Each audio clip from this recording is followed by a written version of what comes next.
días. Buenos días, República Dominicana. Buenos días, país. El de allá y el de aquí. Un saludo muy caluroso a todos los dominicanos donde quiera que estén. Este es el rumbo de la mañana.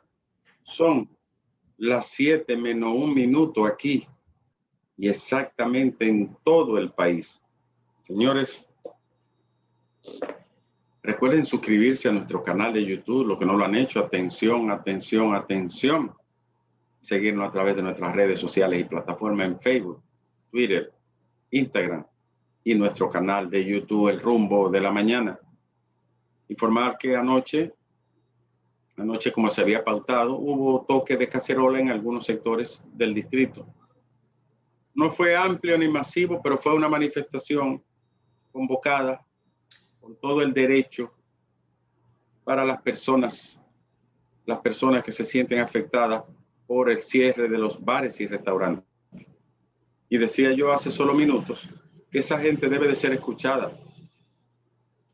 Debe de ser escuchada y también hay que comprender su situación económica y personal. Y por qué no familiar. Este cierre ha quebrado muchos negocios.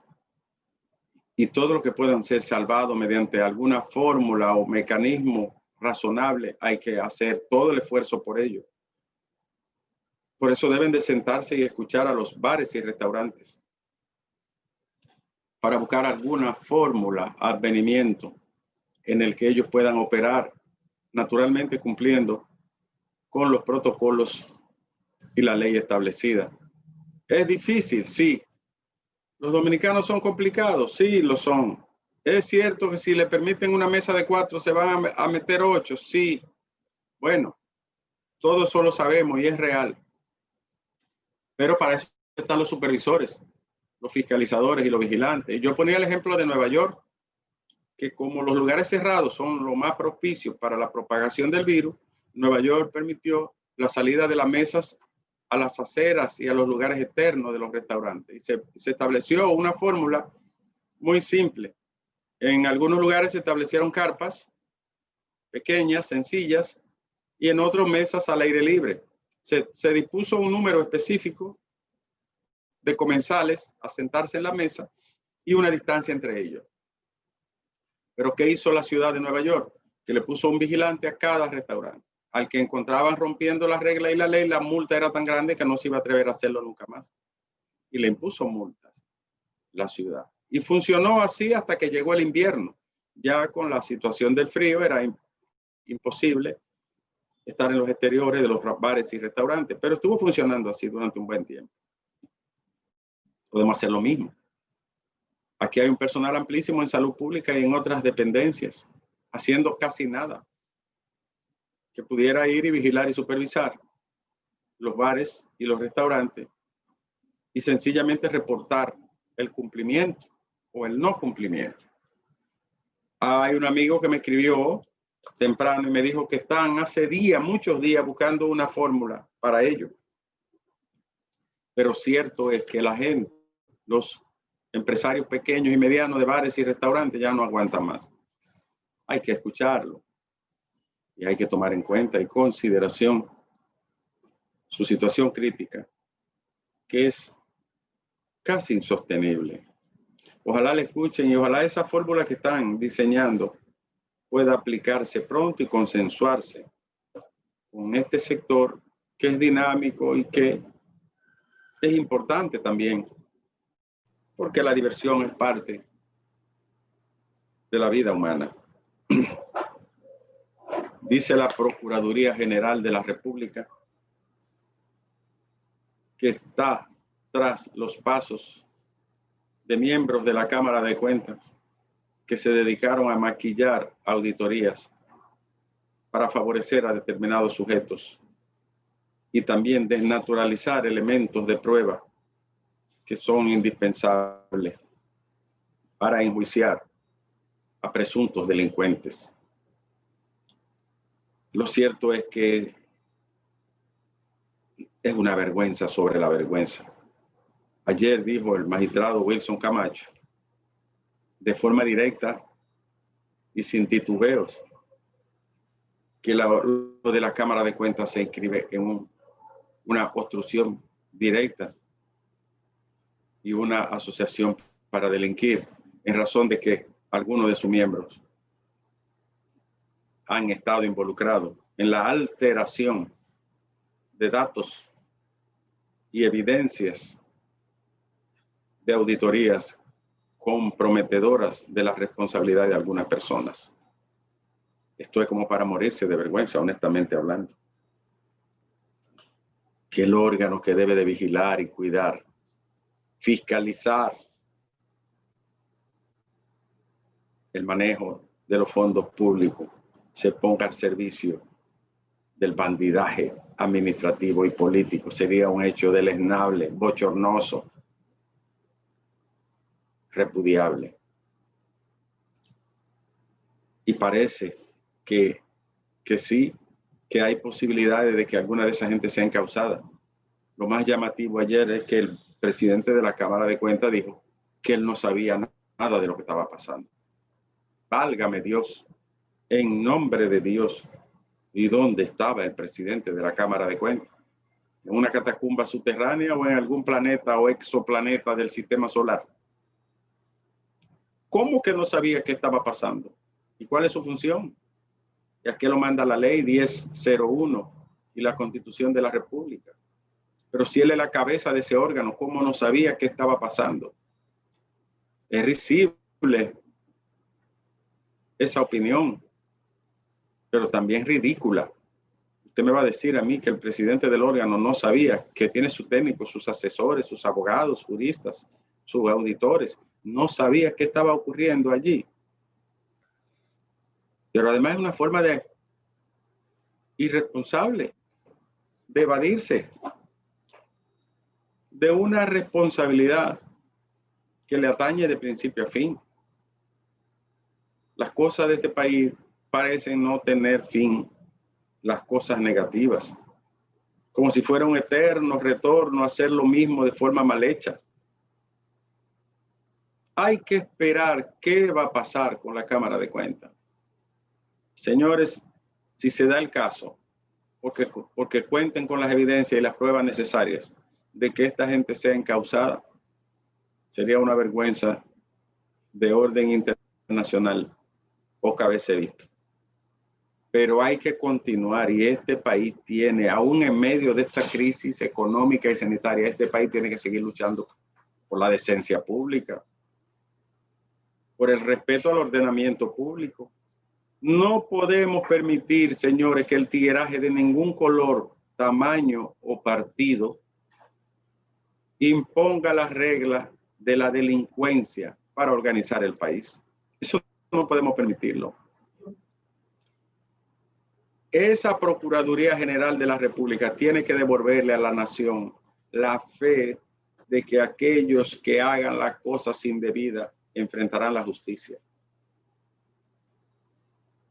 Esa Procuraduría General de la República, esa misma Procuraduría, tiene que enseñarle a este país que aquellos que se llevan los fondos públicos en las uñas tendrán consecuencias. Si no, este país habría que cerrarlo o dejárselo al tigueraje para que gobierne para siempre. No puede ser. No puede ser. En el exterior, Joe Biden recibe el respaldo de las Fuerzas Armadas de su país. Ayer el Comando Conjunto se pronunció para decir que era fiel al mandato constitucional que ya encarnaba el nuevo presidente de los Estados Unidos, electo, Joe Biden. Tiro de gracia y finis patria para cualquier escarceo del señor Donald Trump, que en poco más de una semana deberá abandonar la Casa Blanca. Eso, de alguna manera, cierra el capítulo definitivo, porque todavía había mentes febriles que concebían la idea de que las Fuerzas Armadas se rebelaran. Locuras conspiranoicas que solo caben en las mentalidades de lo que piensan. Algunos, no todos, de lo que piensan como Trump, una locura. Volviendo sobre un comentario que ayer hizo Francis Jorge sobre la ivermectina. Señores, la ivermectina es un medicamento delicado con efectos hepatotóxicos, efectos muy serios de toxicidad en el organismo humano. No puede usarse, y mucho menos con automedicación. No puede usarse si no es bajo prescripción médica y en aquellos casos que se ha establecido su efectividad, como son la parasitosis, la filariasis, la escabiosis, la Strongyloides estercolaris, es decir, las lombrices, nemátodos, gusanos intestinales, piojos, liendres y otros.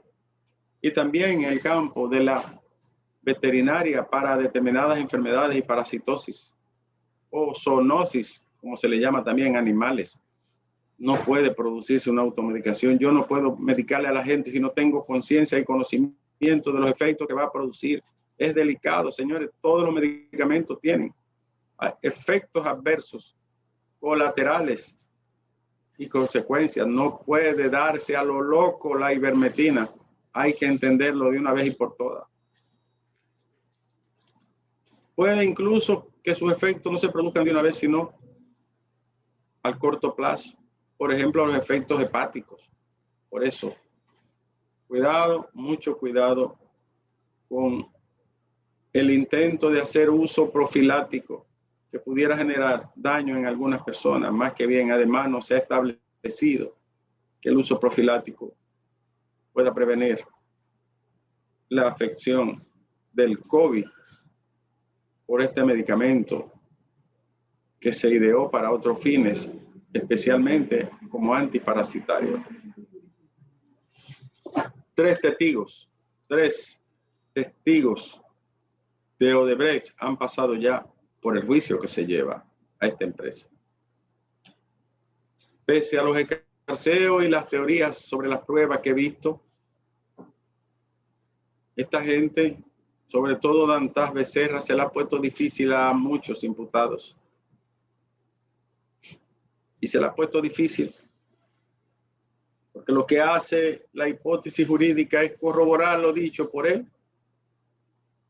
y los datos admitidos por la empresa, tanto aquí como en el exterior, que al fin y al cabo, el hecho de que tenga que devolver dinero y pagar es un indicio notorio y una prueba fehaciente de que tuvo que devolver porque pagó de forma indebida mediante soborno. De manera que esta gente tendrá dificultades algunas. Yo veo que el juicio de Odebrecht va contra la corriente de algunos.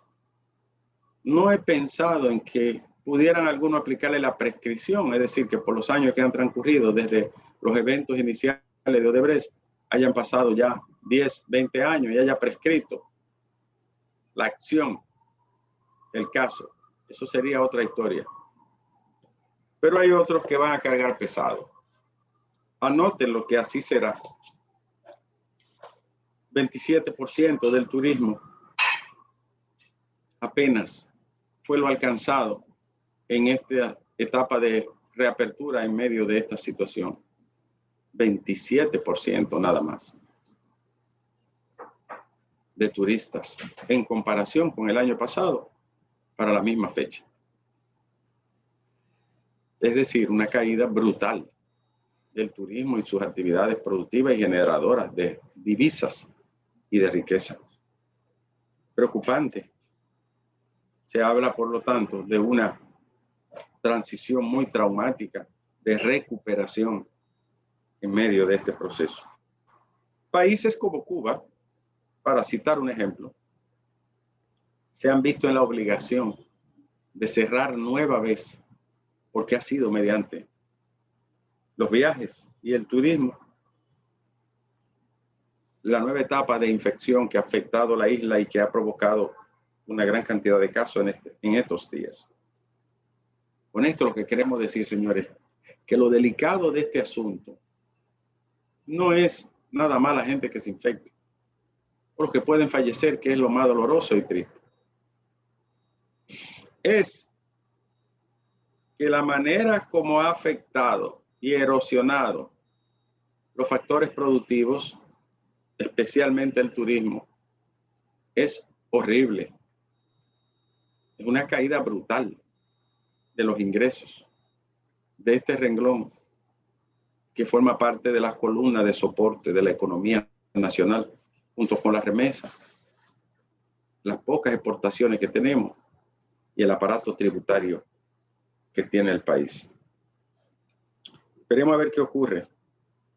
Esperemos a ver cómo nos las ingeniamos y seguir apostando con valentía y con fe a la inmunización, a la vacuna, que deberá de ayudar a producir una inmunización paulatina muy amplia, no solo a nuestro país, a todos los países, porque no tenemos otra opción.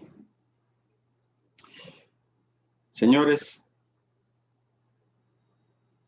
ayer hablábamos de las multas, y esto en otro orden frente a la Procuraduría. La Procuraduría General de la República ni ningún otro órgano tiene facultad constitucional para imponer multas. No las tiene. Y no las tiene porque las multas están diseñadas en nuestro sistema sancionatorio en normas establecidas y a partir de la Constitución republicana. La Procuraduría General de la República, por lo tanto, carece de organicidad y función para imponer una multa de manera administrativa. ¿Por qué la gente la acepta? Porque tratándose de violaciones e infracciones ligeras, nadie quiere coger la lucha de ir a un tribunal a postular para que sea declarada no conveniente con la ley. Pero estoy seguro que cualquier acción que se encamine ante el Tribunal Superior Administrativo o el propio Tribunal Constitucional va a decidir que este órgano no está facultado para imponer ese tipo de sanción pecuniaria. Y eso es así en nuestro ordenamiento jurídico.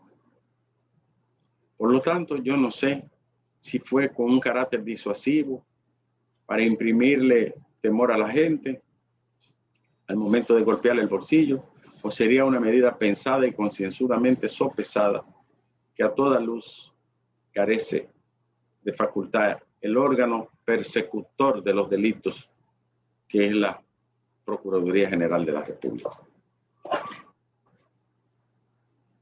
Esto abre una discusión que siempre se ha sostenido, no entraré en detalle técnico, pero se inscribe en un modelo del neoliberalismo jurídico en el que los órganos de la administración pública se arrogan la facultad,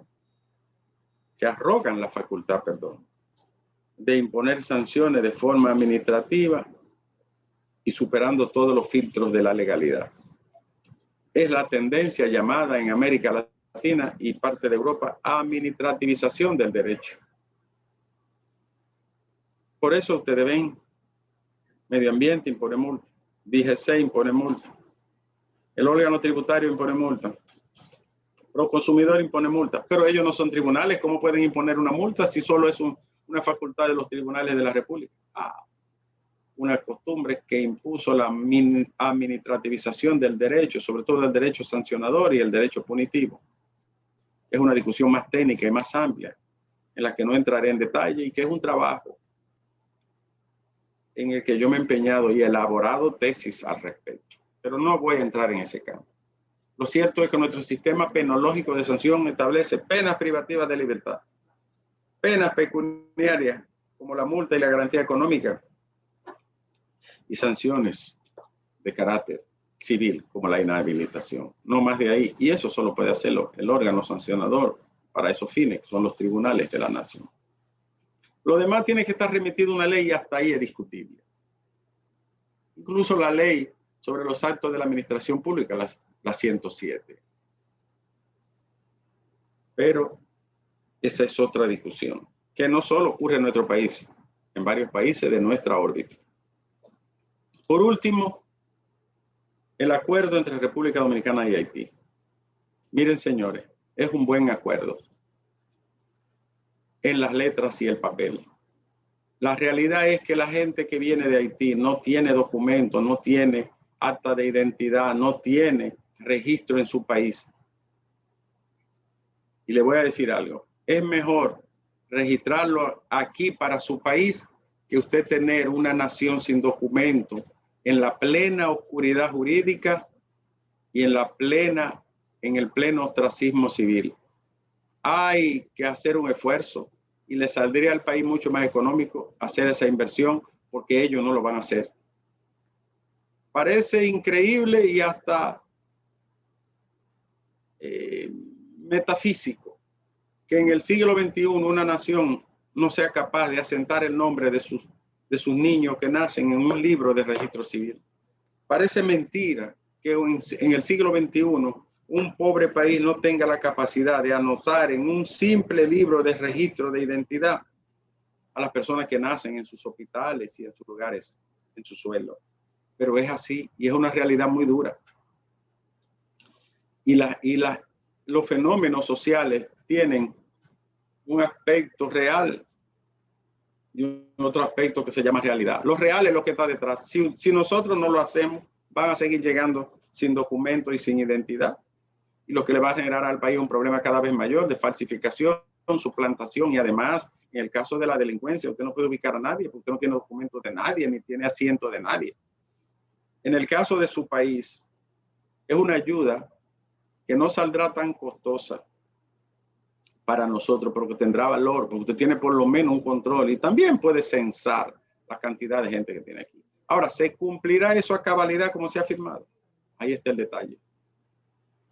Y por eso mucha gente dice, con razón, es que Haití nunca cumple nada. Y es verdad.